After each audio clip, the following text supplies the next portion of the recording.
The rancher, Xavier Yates, had stopped believing in miracles the day his wife died of fever 3 years ago. But when he saw the woman in black kneeling among his wheat stalks on that scorching August afternoon in 1878, something in his chest tightened with a feeling he thought had been buried forever.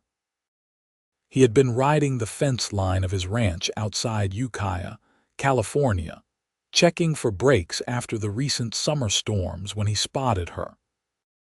At first he thought it might be a scarecrow someone had placed as a prank, but as his horse drew closer, he could see her shoulders trembling, her head bowed low, her hands clasped so tightly that even from a distance, her knuckles appeared white against the golden wheat. The sun beat down mercilessly, and Xavier could feel sweat trickling down his back beneath his worn cotton shirt. He dismounted slowly, not wanting to startle her, and tied his horse to a nearby fence post.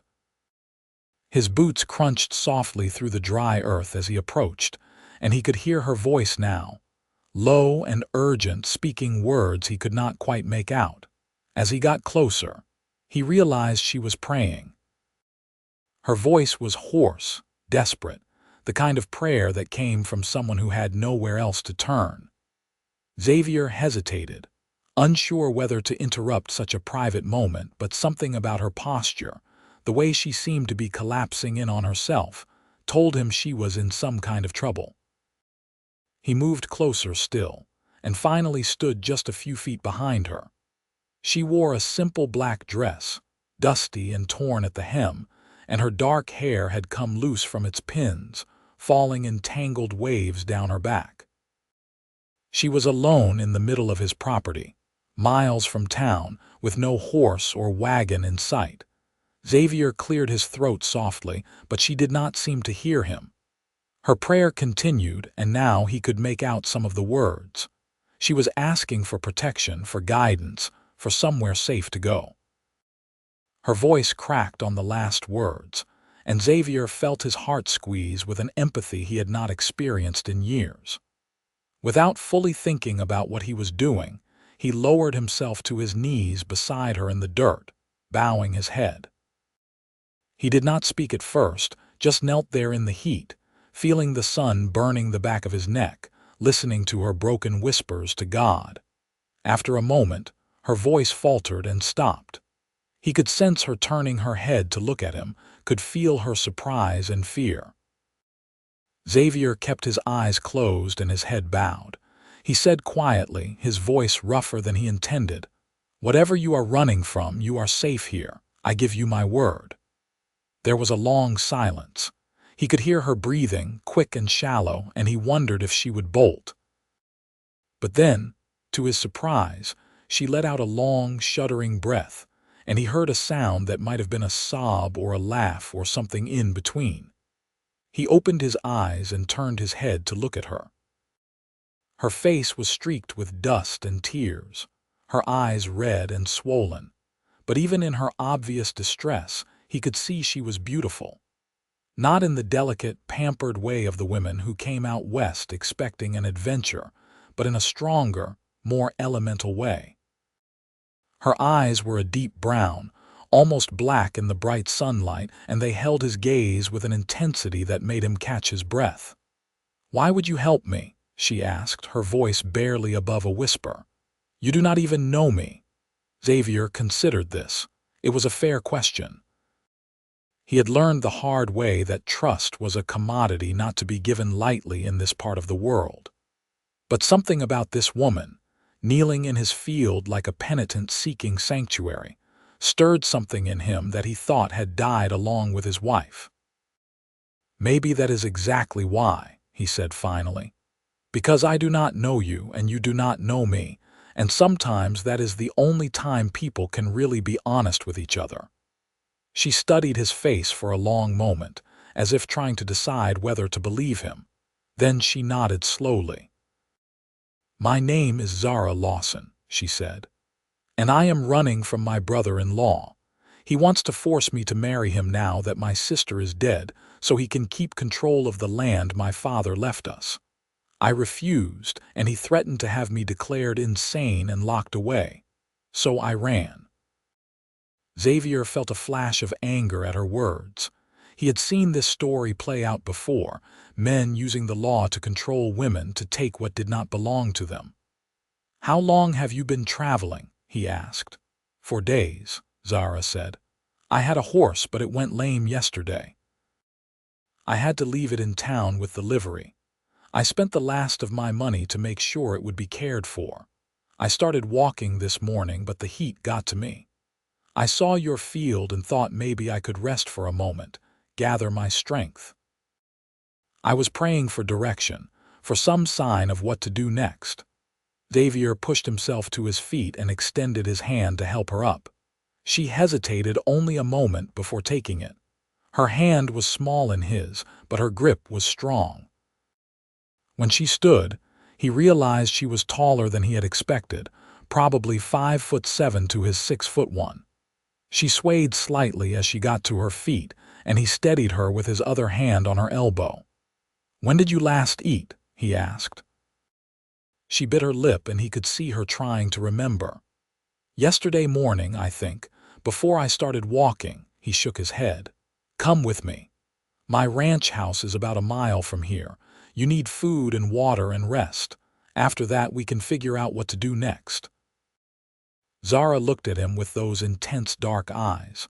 "Why are you being so kind to me? I am a stranger. For all you know, I could be lying to you." Xavier considered this. "Are you?" he asked simply. "No," she said. "Every word I told you is true." "Then that is all I need to know," he said. He walked over to his horse and untied the reins, then led the animal back to where Zara stood. "Can you ride?" "Yes," she said. "I grew up on a ranch in Colorado." He nodded and helped her mount, then swung up behind her. It had been a long time since he had been this close to a woman, and he was acutely aware of her back against his chest, the way she fit naturally into the curve of his body as they rode. He tried to focus on guiding the horse home, on the practical matters of getting this stranger fed and settled. But he could not deny the warmth spreading through him that had nothing to do with the August heat. The ranch house came into view, a solid structure of wood and stone that Xavier had built with his own hands when he first claimed this land 8 years ago. It was not fancy, but it was sturdy and well-maintained, with a wide porch that wrapped around the front and a barn and several outbuildings visible beyond. He helped Zara dismount, and she stood for a moment looking at the house, her expression unreadable.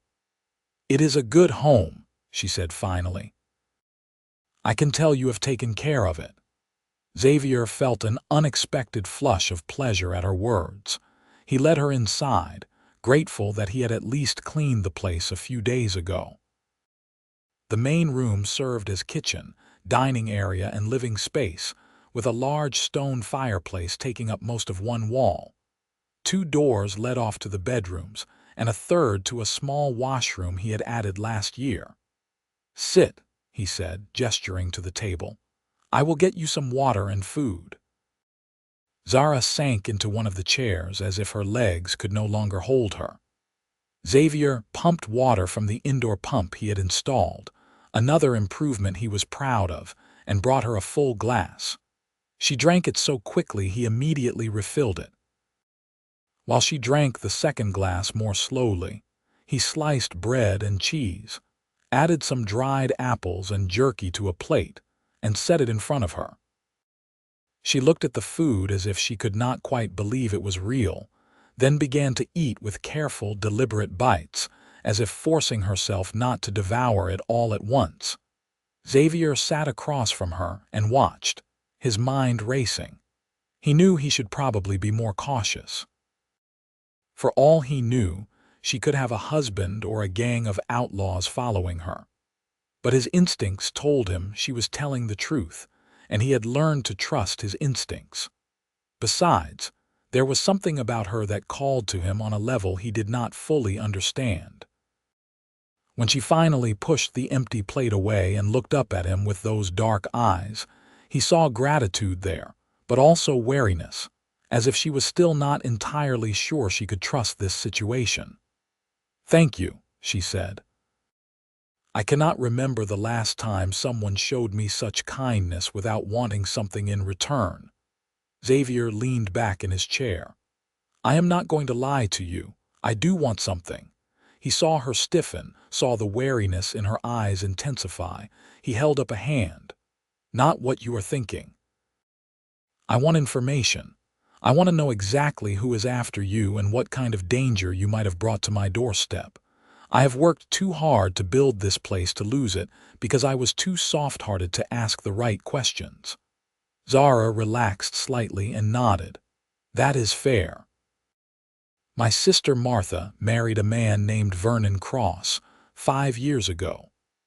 Our father owned a large ranch near Colorado Springs, and when he died 2 years ago, he left the land to both of us equally.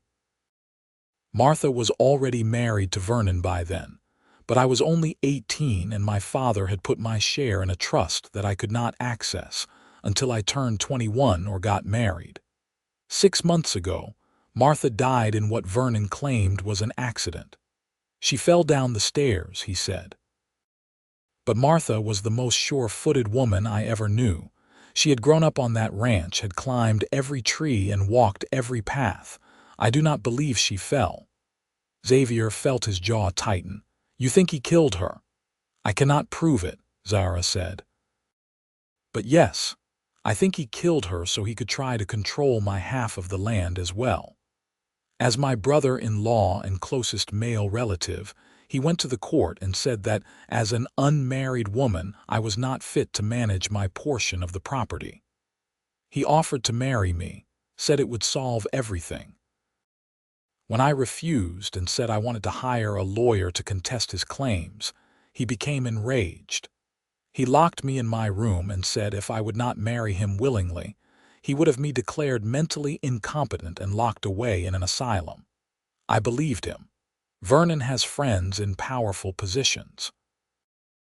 I knew if I stayed, I would end up either married to him or locked away. So I waited until the middle of the night, climbed out my window and ran." "How did you end up here in California?" Xavier asked. "I had some jewelry my mother left me, hidden away where Vernon did not know about it. I sold it in Colorado Springs and bought a ticket on the stage heading west. I thought if I could get far enough away, I could start over somewhere he would not think to look for me. I got off in Sacramento, but I heard some men talking about Colorado Springs in the hotel where I was staying. I panicked and spent most of my remaining money on a horse to get further away. I ended up in Ukiah yesterday, but then the horse went lame and I had no more money for the stage or even a room. I started walking, thinking maybe I could find work at one of the ranches outside of town. Then the heat got to me and I ended up in your field praying for a miracle." She gave him a small, tired smile. "I suppose you were it." Xavier stood and walked to the window, looking out at his land. He had come to California after his wife died because he needed to escape the memories, needed to build something new. He had chosen this place specifically because it was remote, because he could work hard and exhaust himself enough each day that he did not have time to think about his loss. He had been successful at that for the most part. His ranch was thriving, his cattle were healthy, and he was respected in town as a fair and honest man. But he had been lonely, achingly lonely, though he had not admitted it even to himself until this moment.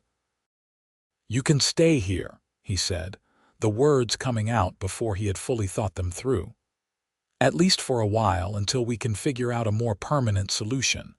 I could use help around the ranch. I have been meaning to hire someone anyway."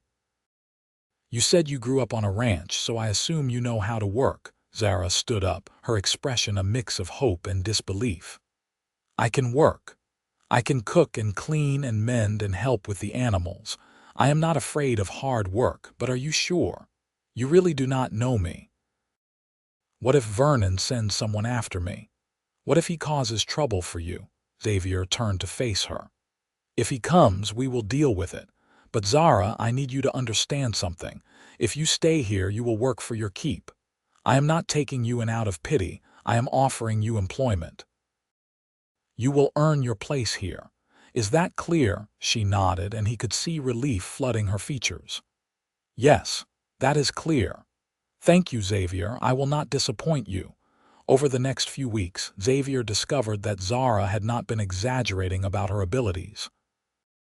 She rose before dawn each day and worked tirelessly, helping him with the cattle, mending fences, cooking meals that were far better than anything he had managed to produce for himself in years.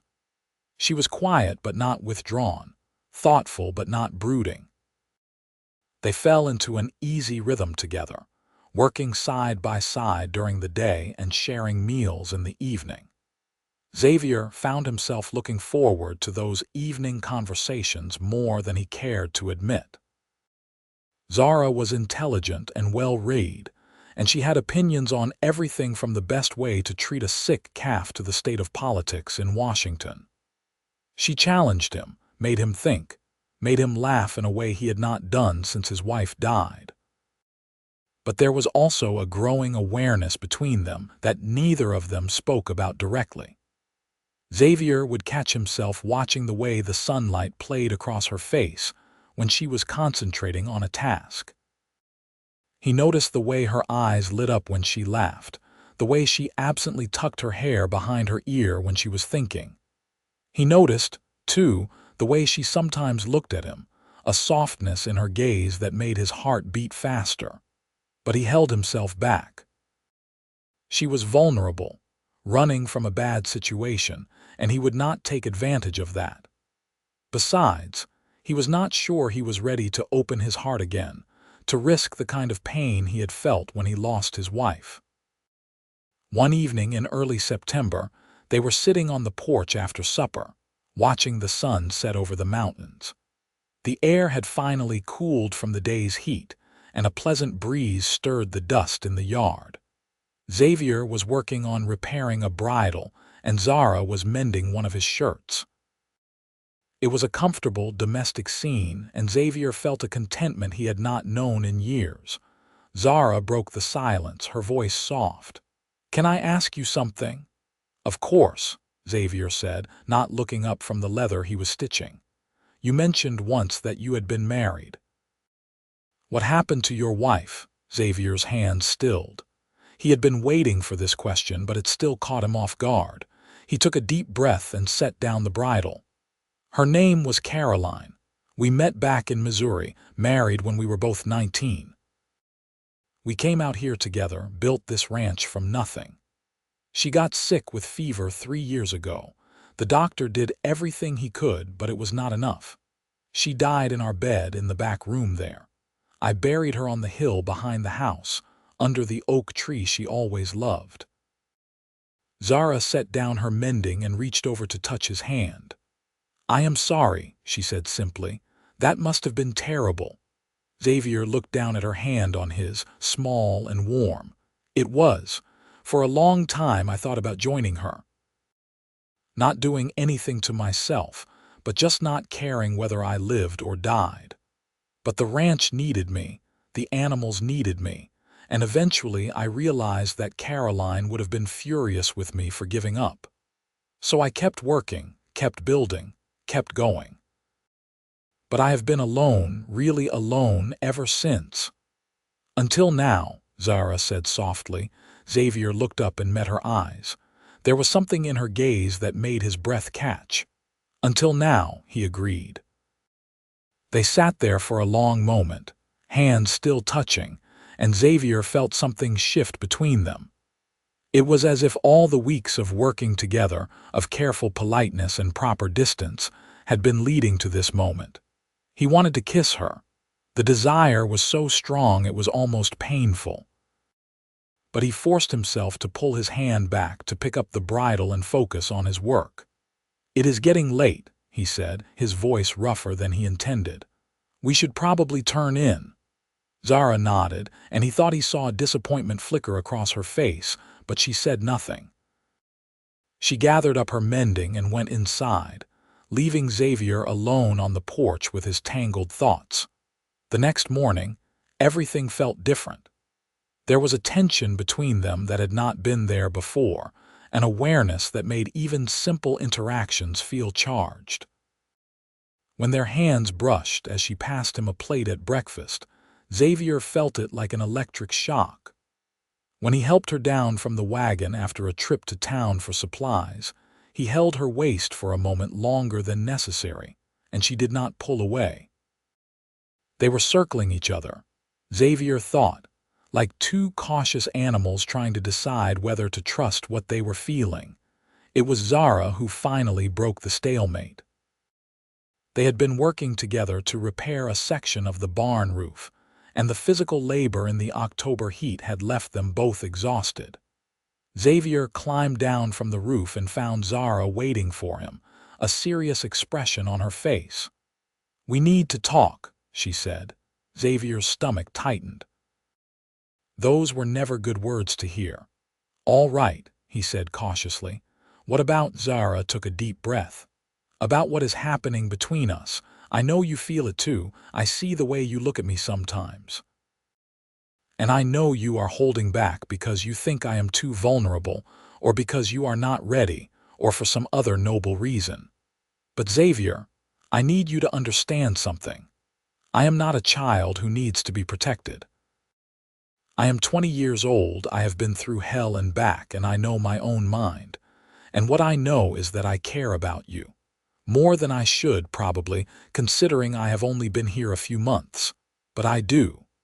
And I think you care about me too, so I need you to tell me, honestly, what you want." Xavier stared at her, feeling his carefully constructed walls crumbling. She was right. He did care about her, more than cared. Somewhere along the way, without meaning to, he had fallen in love with her strength and her stubbornness and her laugh. With the way she attacked every task with determination. With the way she had brought life back into his empty house and his empty heart. But loving her also terrified him, because he knew what it felt like to lose someone you loved, and he was not sure he could survive that kind of pain again. "I am afraid," he said finally, the words coming out hoarse. "I am afraid that if I let myself love you, I will lose you too, and I do not think I could bear that."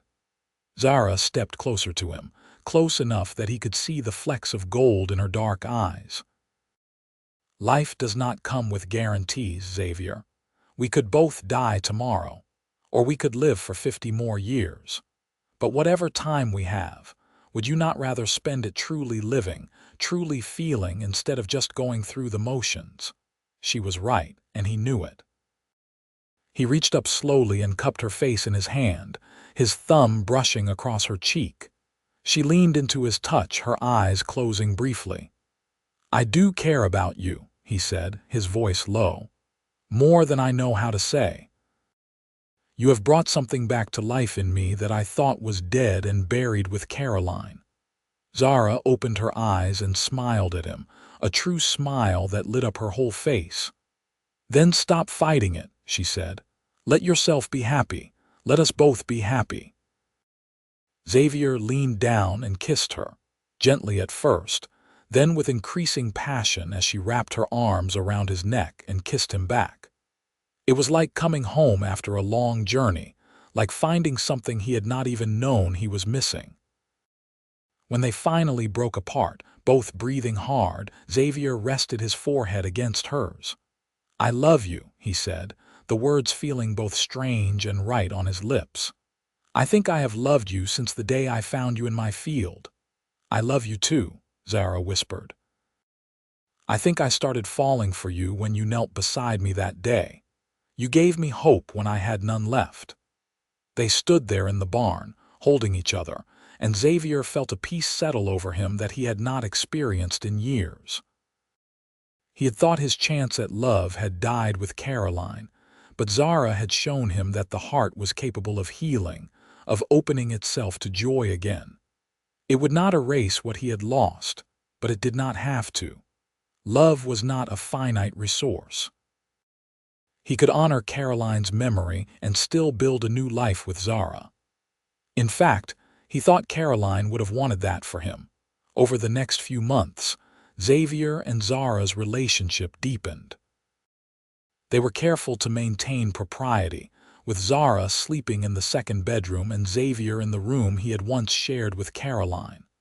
But in every other way, they operated as a partnership, as partners preparing for a life together. They talked about their future, about their dreams. Zara wanted to expand the ranch, maybe add some horses to the cattle operation. Xavier wanted to build onto the house, add a proper parlor and maybe another bedroom or two. They were building something together, and it felt right in a way Xavier had not expected to find again. In December, Vernon Cross finally caught up with them. Xavier and Zara had just returned from Sunday services in town when they saw a man on horseback waiting in the yard. He was tall and broad-shouldered, with slick black hair and cold eyes that reminded Xavier of a snake. Zara went pale when she saw him and gripped Xavier's arm. "That is Vernon," she said, her voice tight with fear. Xavier helped her down from the wagon and positioned himself slightly in front of her. Vernon dismounted and walked toward them, a false smile on his face. "Zara, my dear," he said in a smooth voice, "I have been so worried about you, running off like that without a word. I'm here to take you home where you belong." "I am home," Zara said, her voice shaking but determined. "I am not going anywhere with you, Vernon." Vernon's smile disappeared, and his face hardened. "You are my responsibility now that Martha is gone. The court has agreed that you need a guardian, and as your brother-in-law, that guardian is me. Now stop this foolishness and get your things." "The lady said she is not going anywhere," Xavier said, his voice calm but hard as iron. "And this is my property. I am going to have to ask you to leave." Vernon looked at Xavier for the first time, really looked at him, sizing him up. "And who are you?" "Xavier Yates. I own this ranch.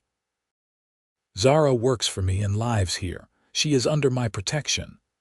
Vernon laughed, a harsh sound. "Your protection? You have no legal right to her. I have papers from a Colorado court giving me guardianship. If she will not come willingly, I will have the law force her." "California law does not recognize guardianship over an adult woman who does not want it," a new voice said. Everyone turned to see Sheriff Tom Daniels riding into the yard. He was an older man, grizzled and tough, and Xavier had always found him to be fair and honest. The sheriff dismounted and walked over to stand beside Xavier. "I saw you ride through town, Cross. I know who you are and what you are trying to do. I sent a telegram to Colorado Springs to inquire about your claims. Seems there are some questions about how your wife really died. Some witnesses who have changed their stories. The marshal there would very much like to speak with you." Vernon's face went red, then white. "That is nonsense. My wife's death was an accident. Everyone knows that." "Then you will not mind going back to answer some questions," the sheriff said mildly. "But in the meantime, Miss Lawson is staying right here. She is an adult, she is gainfully employed, and she has made it clear she does not want your guardianship. That is good enough for California law. Now I suggest you get back on that horse and head home before I decide to detain you on suspicion of murder." Vernon looked between the sheriff, Xavier, and Zara, his face twisted with rage. For a moment, Xavier thought he might try something stupid, and his hand moved instinctively toward the gun at his hip. But Vernon seemed to realize he was outnumbered and outmaneuvered. He mounted his horse and looked down at Zara. "This is not over," he said coldly. "That land should be mine. I will find a way to get what I deserve." "You already got what you deserved," Zara said, surprising everyone with the steel in her voice. "You got away with murdering my sister, but your greed is going to be your downfall, Vernon. The truth about Martha's death is going to come out, and when it does, I hope they hang you." Vernon spurred his horse and rode off at a gallop, leaving a cloud of dust in his wake. Sheriff Daniels watched him go, then turned to Zara and Xavier. That was brave, what you just said, Miss Lawson. But I want you to be careful. Men like Cross do not give up easy, and they are dangerous when cornered. Keep your eyes open, and if you see him around here again, you send word to me immediately. Understood? Yes, sir, Zara said. And thank you. I do not know what would have happened if you had not shown up when you did. The sheriff tipped his hat. Xavier here came to see me yesterday, told me the whole story. I did some checking around and did not like what I found. Seems Cross has a reputation back in Colorado for being ruthless in business and having a mean streak a mile wide.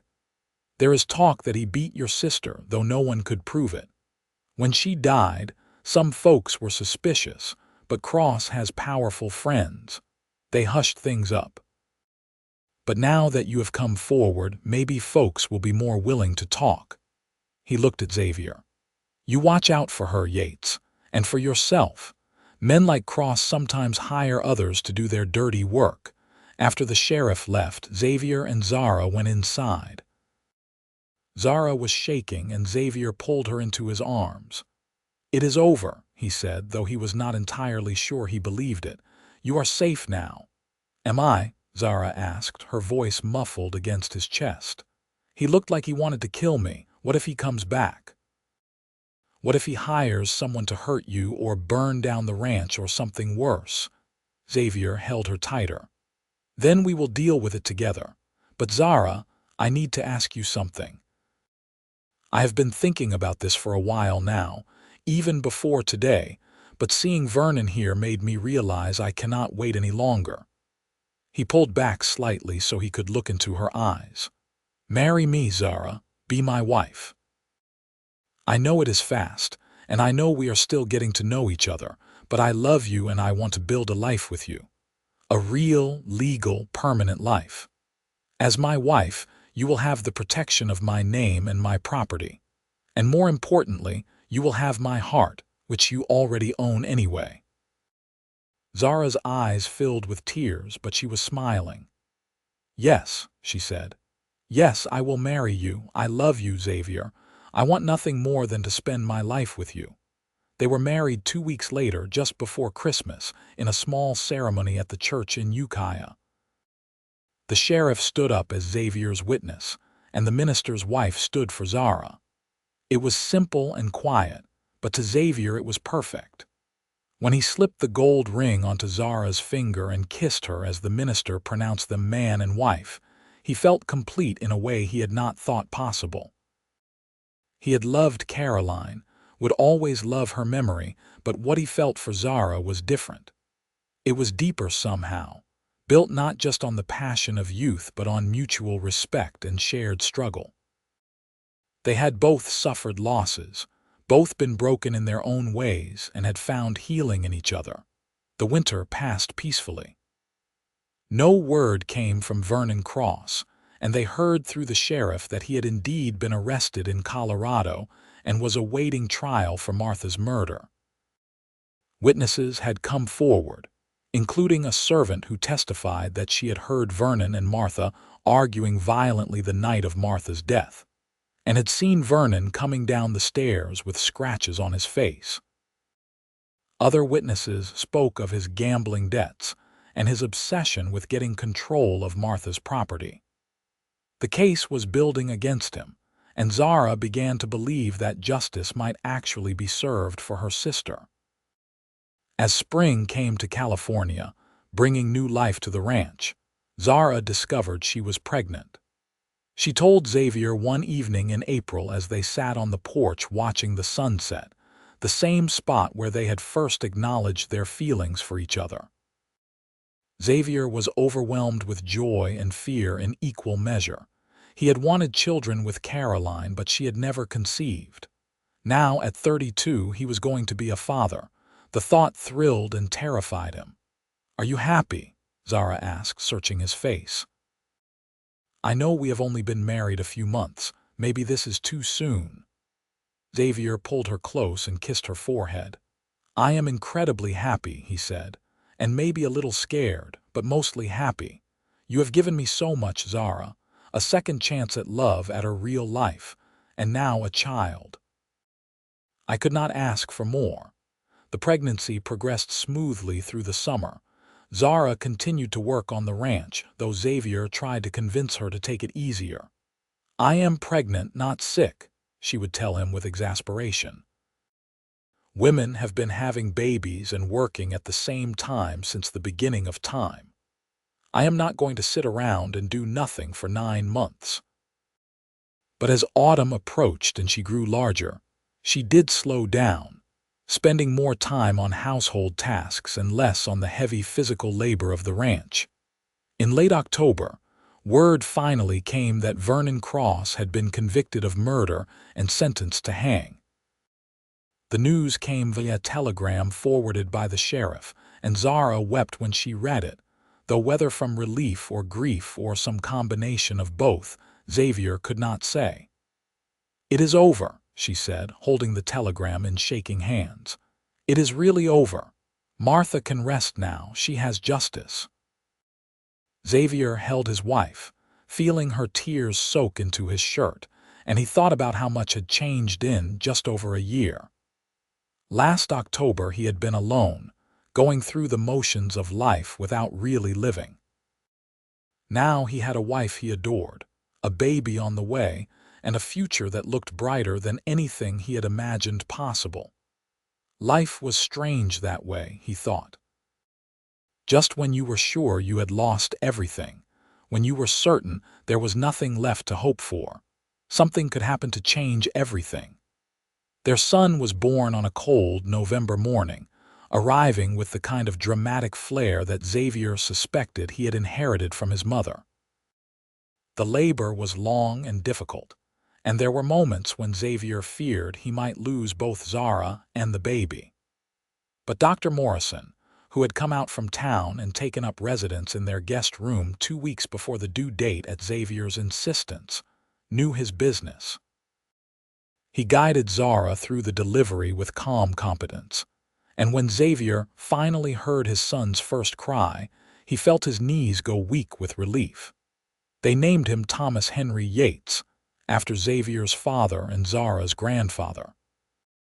Tommy, as they called him, had his mother's dark eyes and his father's stubborn chin, and from the beginning he had a personality that filled the house with noise and life. Xavier, who had feared he would not know how to be a father, found that it came more naturally than he expected. He loved the weight of his son in his arms, the way Tommy would stare at him with those serious dark eyes as if trying to figure out who this large person was and why he should be trusted.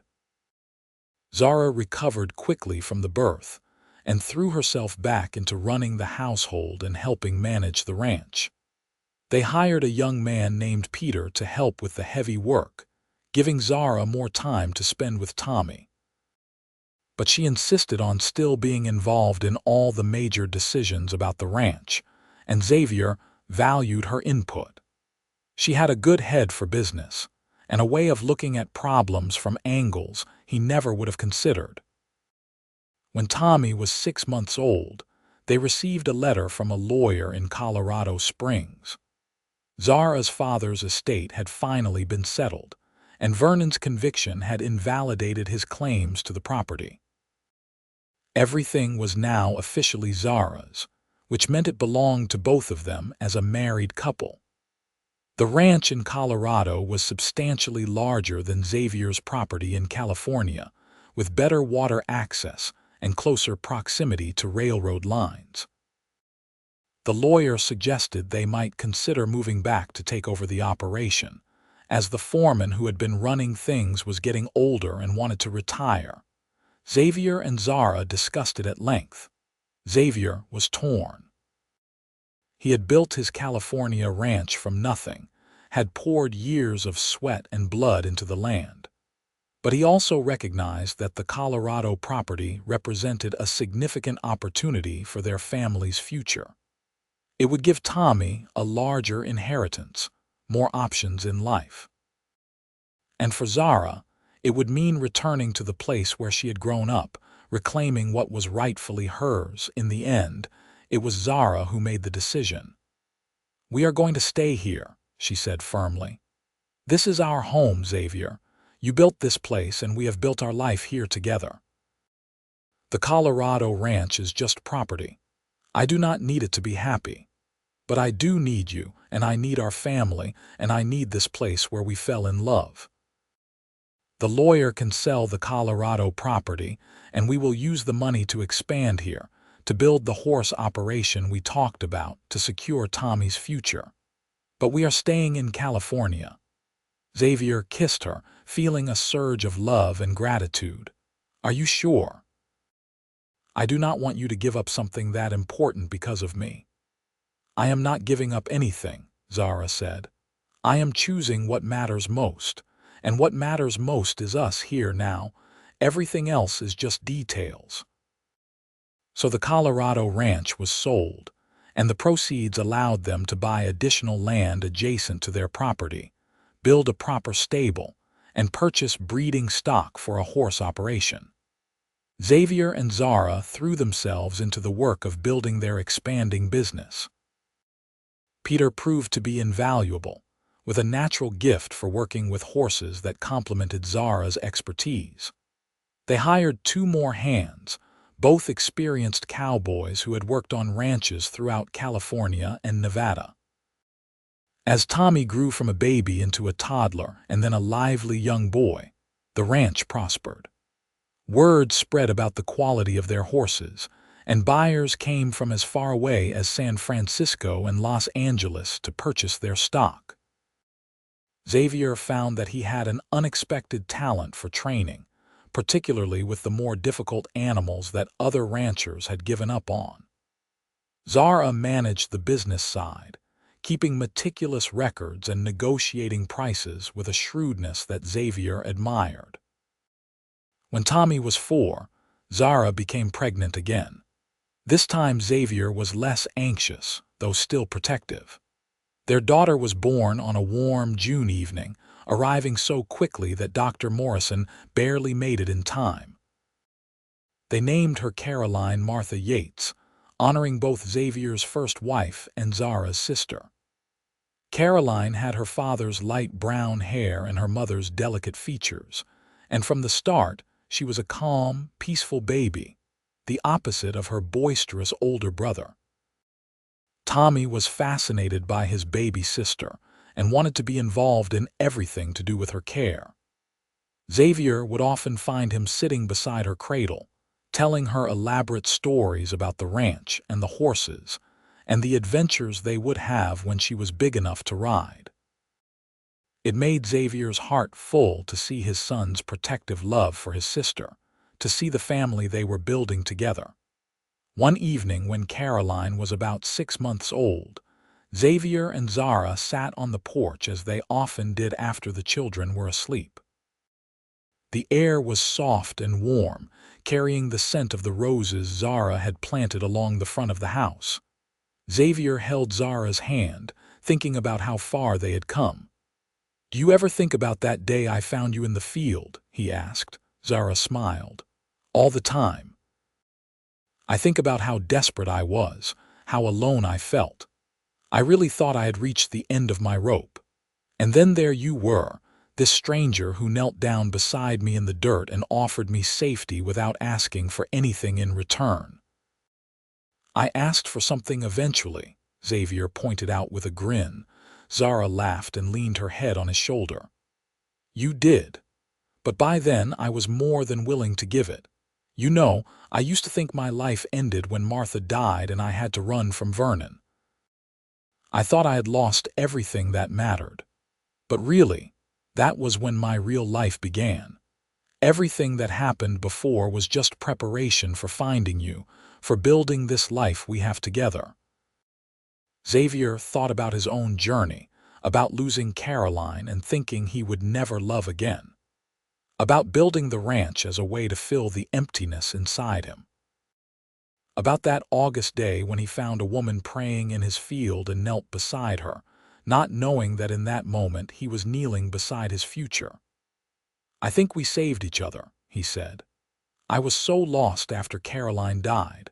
I was just going through the motions, existing but not really living. You brought me back to life, Zara. You gave me a reason to feel again, to hope again. We were both broken, Zara said, and somehow we managed to put each other back together. That is a rare thing, Xavier. Not everyone gets a second chance at happiness. They sat in comfortable silence for a while, watching the stars come out over the mountains. Xavier thought about all the years ahead of them, about watching Tommy and Caroline grow up, about growing old together on this land they had built into something worth having. It would not always be easy, he knew. There would be hard times, droughts and disease and the 100 other challenges that came with ranching in California. But they would face it all together, as partners, as lovers, as friends. The years passed in a blur of work and love and family. Tommy grew into a strong, capable young man who loved the ranch as much as his parents did. Caroline developed a gift for gentling even the wildest horses, with a patience and intuition that astounded everyone who watched her work. When Tommy was 16 and Caroline 12, Zara discovered she was pregnant again, much to everyone's surprise. Their third child, a boy they named Samuel after Zara's father, was born when Xavier was 48 and Zara was 36. Samuel's arrival brought new energy to the household, reminding Xavier and Zara of those early years with Tommy. As Xavier entered his 50s and the children grew older, he began to step back from the daily operations of the ranch, turning over more responsibility to Tommy and Zara. He still worked, still helped train horses and mend fences and do all the 1,000 tasks that ranching required, but he also took more time to simply enjoy life. He would sit on the porch in the evenings with Samuel on his lap, telling the boy stories about the old days, about finding his mother in the field, about building the ranch from nothing. One summer evening when Samuel was 5, the whole family gathered on the porch after supper. Tommy, now 21 and engaged to be married to a rancher's daughter from the next county over, sat with his arm around his fiancée. Caroline, at 17, was planning to attend a women's college in San Francisco to study veterinary science, one of the few schools that would accept female students in that field. Samuel played at their feet with a wooden horse Xavier had carved for him. And Xavier sat with Zara beside him, her hand in his, thinking about how incredibly blessed he was. "Tell us the story again, Papa," Samuel said, looking up at Xavier with eyes that were a perfect blend of his parents' features. "About how you and Mama met." Xavier smiled and glanced at Zara, who rolled her eyes but was smiling too. They had told this story countless times over the years, but their children never seemed to tire of hearing it. "Well," Xavier began, "it was an August day, hot as blazes, in the year 1878. I was riding the fence line, checking for breaks after a storm, when I saw something strange out in my wheat field." "It was Mama," Samuel said excitedly, though he knew perfectly well how the story went. "It was indeed," Xavier said. "She was kneeling there in her black dress, praying like her life depended on it, and I suppose in a way it did. I could have ridden past, could have told myself it was none of my business, but something told me to stop to see if she needed help, so I got off my horse and walked over to her. And do you know what I did then?" "You knelt beside her," Samuel said, his voice full of wonder at this part of the story. "I did. I knelt right down beside her in the dirt and I bowed my head and I told her she was safe. And when I looked up and saw her face, I knew my life was never going to be the same." "Because you fell in love," Caroline said softly. She had always been the romantic of the family. "Because I rose in love," Xavier corrected gently. "See, I had been in love before with Caroline, my first wife, who you are named after. When she died, part of me died too.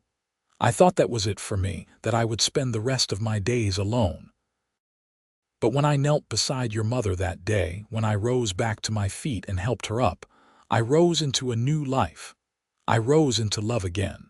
And that love gave me all of this." He gestured around at his family, at the ranch spread out before them in the gathering dusk. "Every good thing I have came from that decision to stop, to kneel, to offer help to a stranger." Zara squeezed his hand, tears glinting in her eyes. "And I was reborn that day too. I had been running, broken and afraid, with nowhere to go and no one to turn to. Your father gave me shelter, yes, but more than that, he gave me hope. He showed me that kindness still existed in the world, that not all men were like Vernon. He taught me to trust again, to love again. He saved my life in every way that matters." Tommy's fiancée, a sweet girl named Rebecca, wiped at her eyes. "That is the most beautiful story I have ever heard," she said. "I hope Tommy and I have a love like yours someday." "You will," Zara said warmly. "If you are willing to work at it. Love is not just a feeling, you know. It is a choice you make every day. A choice to put the other person first, to work through problems instead of running from them, to build something together that is stronger than what either of you could create alone. Xavier and I have had our share of difficulties over the years. But we faced them together, and that made all the difference." Xavier looked at his wife, seeing the threads of silver in her dark hair, the fine lines around her eyes and mouth, and thought she had never been more beautiful. They had indeed faced difficulties together over the years. There had been the drought of 1883 that nearly wiped them out. The fire in 1887 that destroyed the original barn and killed 3 horses. The influenza epidemic in 1891 that swept through the valley and took the lives of several neighbors. Through it all, they had leaned on each other, drawn strength from each other, and come out stronger on the other side. As night fell and the children drifted off to bed, Xavier and Zara remained on the porch, reluctant to let go of the moment. "Do you ever regret it?" Xavier asked quietly. "Staying here instead of going back to Colorado? Sometimes I wonder if you gave up too much for me." Zara turned to look at him, her expression serious. "Xavier Yates, I am going to tell you something, and I want you to listen carefully because I am only going to say it once. I have never, not for one single moment, regretted choosing you in this life. Colorado was the place where I grew up, where I knew happiness and suffered tragedy. But this here is home. This is where I became who I was meant to be. This is where I found real, true, lasting love. How could I possibly regret that?" Xavier pulled her close and kissed her, thinking about the day he had knelt beside a stranger in his field and changed both their lives forever. "I love you," he said. "I will love you for whatever time we have left, and if there is an afterlife, I will love you there too." "That is good," Zara said with a smile, "because you are stuck with me now, in this life and the next." They sat together on the porch until late into the night, talking and laughing and remembering, surrounded by the sounds of the ranch they had built together. In the distance, horses whinnied in the pasture. An owl hooted from the old oak tree on the hill where Caroline was buried. The wind whispered through the wheat fields where their story had begun.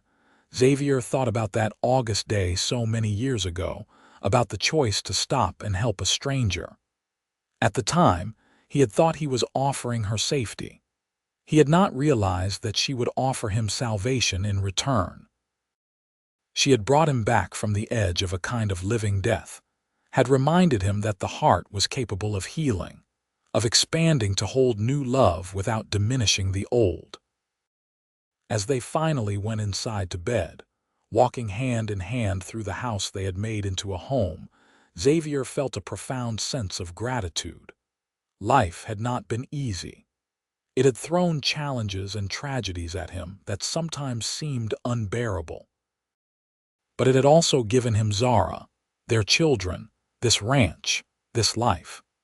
And he realized that all of it, the good and the bad, had been necessary to bring him to this moment of perfect contentment. Years continued to pass in their steady rhythm. Tommy married Rebecca, and they built a house on the far corner of the property, close enough to help with the ranch but far enough for privacy. They had 3 children of their own in quick succession, giving Xavier and Zara grandchildren to spoil.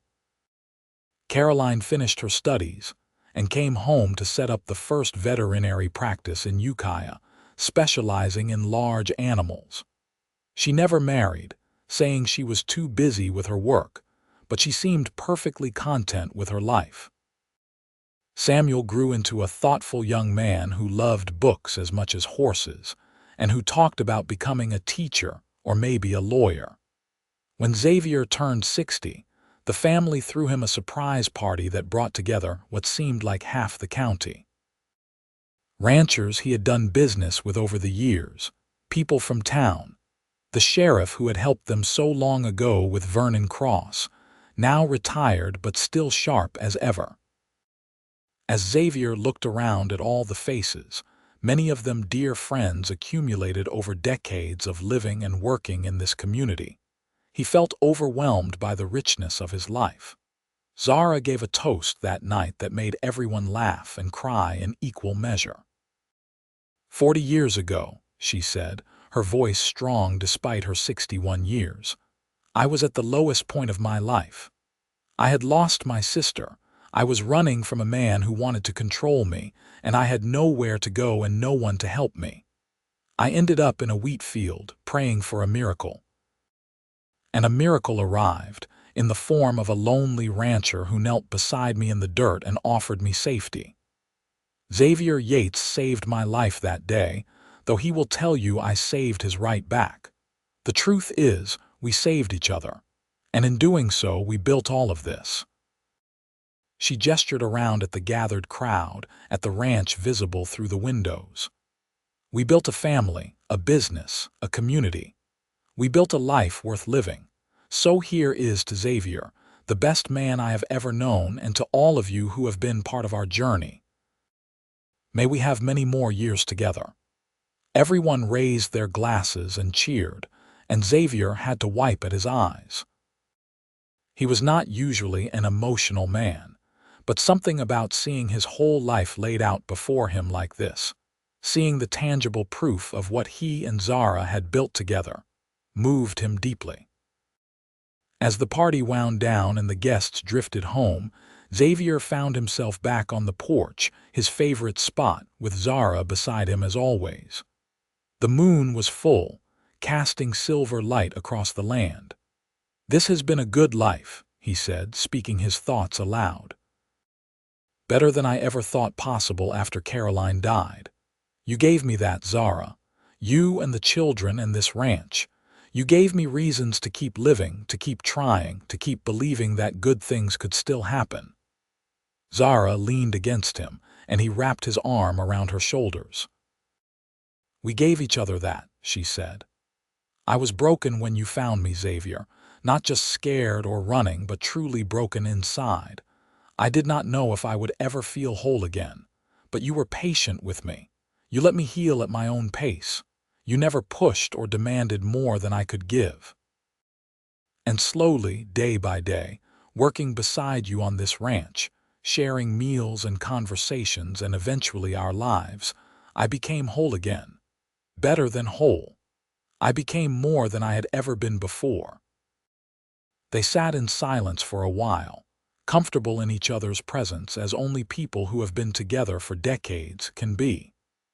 Xavier thought about the prayer Zara had been saying that day in his field, the desperate plea for help and guidance. He thought about his own unspoken prayers during the long, lonely years after Caroline's death. Prayers for some kind of relief from the emptiness inside him. Both their prayers had been answered, he realized, in the simple act of 2 broken people finding each other and choosing to build something new together. "You remember what I said that first day?" Xavier asked. "When I knelt beside you." You said whatever I was running from, I was safe with you, Zara replied. You said you gave me your word. And I kept it, Xavier said. That is one promise I made sure to keep. You kept it, Zara agreed, and I have kept mine too. When I married you, I promised to love you and stand beside you for the rest of my life. That is a promise I intend to honor until my last breath. Xavier kissed the top of her head, breathing in the familiar scent of her hair, the scent that had become synonymous with home for him. I hope we have many more years together, he said. But whatever time we have left, I want you to know that you made my life worth living. You brought joy back into it when I thought joy was gone forever. You gave me children and grandchildren and a purpose beyond just surviving. You taught me that the heart is more resilient than we think, that it can break and heal and love again, deeper and truer than before. We taught each other that, Zara said. And whatever happens, whatever time we have left, we face it together, just like we have faced everything else. They remained on the porch until the moon was high overhead and the air turned cool, neither wanting to break the spell of the moment. Finally, Zara shivered slightly and Xavier insisted they go inside. As they prepared for bed, moving around each other with the ease of long practice, Xavier thought about how much he loved these simple, domestic moments. The grand gestures were wonderful, but it was these quiet, ordinary times that made up the bulk of a life. It was in the everyday acts of love and care that true partnership was built. In bed, Zara curled against him as she had done for more than 20 years, her head on his shoulder, her hand over his heart. I love you, she whispered into the darkness. In case I do not say it enough, I love you more than words can express. I love you too, Xavier said, tightening his arms around her. More today than yesterday, and I will love you even more tomorrow. That is my promise to you every day for the rest of our lives. They drifted off to sleep together, content and secure in the knowledge of their love. Outside, the ranch settled into its nighttime rhythms. Horses stirred in their stalls. Cattle lowed softly in the distance. The wheat fields where their story had begun so many years ago rustled in the breeze. And on the hill behind the house, the oak tree stood sentinel over Caroline's grave, a reminder of love lost and love found, of endings and new beginnings. The seasons continued their eternal cycle. Spring brought new foals and calves. Summer meant long days of hard work under the hot California sun. Autumn was harvest time, gathering the wheat and hay that would see them through winter. And winter itself brought a slower pace, time for mending and planning and being together as a family. Through it all, Xavier and Zara remained at the center, the foundation upon which everything else was built. When Xavier was 65, he finally admitted that the physical labor of ranching was becoming too much for him. His back ached in the mornings, and his hands were twisted with the beginnings of arthritis. But rather than feeling diminished by this, he found himself enjoying a different role. He became the advisor, the teacher, passing on decades of knowledge to Tommy and Samuel, who now ran most of the day-to-day operations. He spent more time with his grandchildren, teaching them to ride and rope and all the skills he had learned over his lifetime. And he spent more time with Zara, who had also stepped back from the most demanding work, though she still kept the books and managed the business side of things with her characteristic efficiency. They began taking long walks together in the evenings, exploring their land and remembering. Here was the spot where they had first kissed. There was where Tommy had broken his arm falling out of a tree. Over there was Caroline's veterinary clinic. Each place held memories, layers of history built up over decades of living. Their land was not just property, Xavier realized. It was a testament to their love, a physical manifestation of everything they had built together. One evening as they walked, they found themselves at the wheat field where they had met. It had been replanted many times over the years, but it was still the same piece of land. Xavier stopped and looked at Zara. "Do you remember exactly where you were kneeling that day?" Zara looked around, orienting herself by the fence line and the old oak tree on the hill. "There," she said, pointing to a spot about 20 yards in. "Right there. I remember because I could see that oak tree, and I remembered thinking how beautiful it was, and how sad that I might never see another sunset." They walked to the spot together. The wheat was about knee-high, not yet ready for harvest. Xavier looked at Zara, seeing the young woman she had been layered over the woman she was now, all the years between visible in her face but making her no less beautiful to him. "Thank you," he said simply. "For what?" Zara asked, puzzled. "For praying here that day. For being desperate enough or brave enough or stubborn enough to keep going when you could have given up. For giving me the chance to help you, which really meant giving me the chance to help myself. For loving me and building this life with me. For everything." Zara's eyes filled with tears. "Xavier Yates, after all these years, you can still make me cry. Thank you for stopping that day. Thank you for kneeling beside me instead of judging me or ignoring me. Thank you for seeing me as a person worth saving. Thank you for loving me and giving me a home and a family and a life beyond anything I dreamed possible. Thank you for everything." They held each other in the wheat field as the sun set behind the mountains, two people who had found each other at their lowest points and lifted each other up. They had built something lasting and true, something that would continue beyond their lifetimes in their children and grandchildren, in the ranch they had created, in the love that would echo through generations. As full night fell, they walked hand in hand back to the house, their home, the place where they had built their life together. The lights were on, and they could see through the windows that Tommy and Rebecca were there with some of the grandchildren, probably having dinner. Samuel's horse was tied out front, meaning he had stopped by after his classes in town. It was a full house, just the way Xavier liked it. "We did good, did we not?" he asked Zara as they paused at the porch steps. "We did very good," she agreed. "We took what life gave us, the good and the bad, and we made something beautiful out of it. We loved and were loved. We built a home and a family and a legacy. What more could anyone ask for?" "Nothing," Xavier said. "Nothing at all." They went inside together, greeted by the noise and warmth of their family.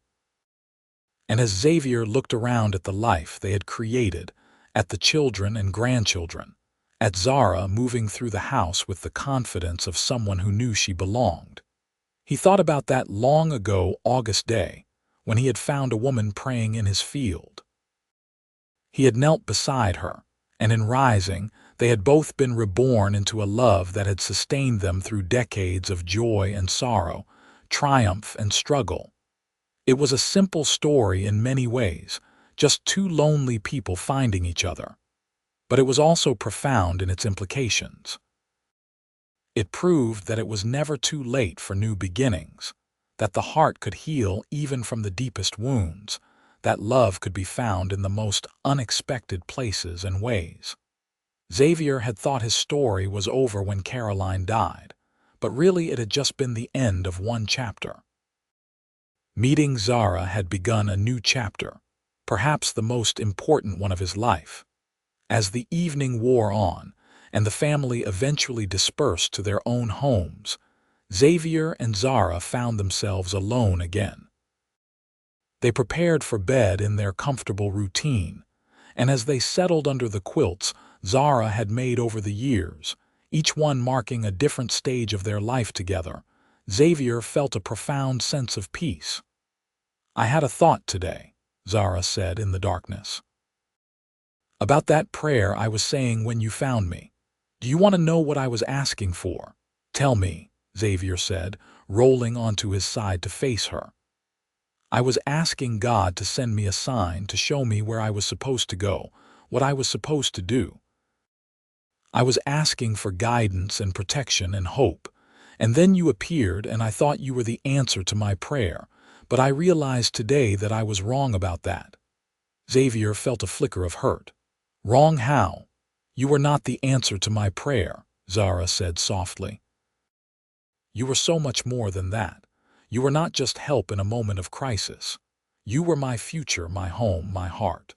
You were everything I needed and everything I did not even know I wanted. God did not just answer my prayer that day.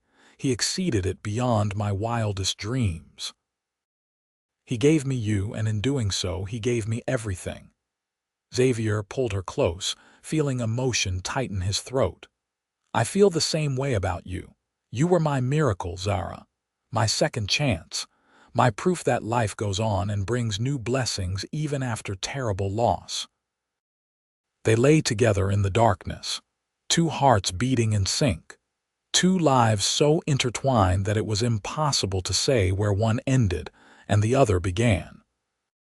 And as they drifted off to sleep, secure in their love and their life together, the ranch settled around them, a testament to what two people could build when they joined their broken pieces together and made something new and whole and beautiful. The years continued to pass, marked by birthdays and holidays and the changing seasons. Xavier and Zara grew old together with grace and good humor, supporting each other through the inevitable aches and pains of aging. When Xavier had a spell with his heart at age 70, Zara nursed him back to health with fierce determination. When Zara's eyesight began to fail a few years later, Xavier became her eyes, reading to her in the evenings and describing the sunsets she could no longer see clearly. Their children and grandchildren surrounded them with love. Tommy took over full operation of the ranch and proved himself every bit as capable as his father. Caroline's veterinary practice flourished, and she became known throughout the region for her skill and compassion. Samuel became a teacher as he had planned, and eventually served in the California State Assembly, fighting for education reform and fair labor practices. All three children credited their parents with teaching them the values of hard work, integrity, and love that guided their lives. As Xavier approached his 80th birthday, he knew his time was growing short. His heart was weak, his body tired, but his spirit remained strong, buoyed by Zara's constant presence and the love of his family. On a warm September evening, with Zara beside him and his children gathered around, Xavier slipped peacefully away, his last words a whispered "I love you" to the woman who had transformed his life. Zara grieved deeply, but not with the desperate sorrow that had marked Xavier's grief for Caroline. This was a different kind of loss, the natural end to a long and full life together. She had had 43 years with Xavier, years filled with love and partnership and joy. She missed him terribly, but she also felt profound gratitude for the time they had shared. She lived for 5 more years after Xavier's death, remaining active and engaged with the ranch and her family. She spent her days surrounded by her children and grandchildren, telling them stories about Xavier, keeping his memory alive. And every evening, as the sun set, she would walk out to the wheat field where they had met and sit for a while, talking to him as if he were still beside her.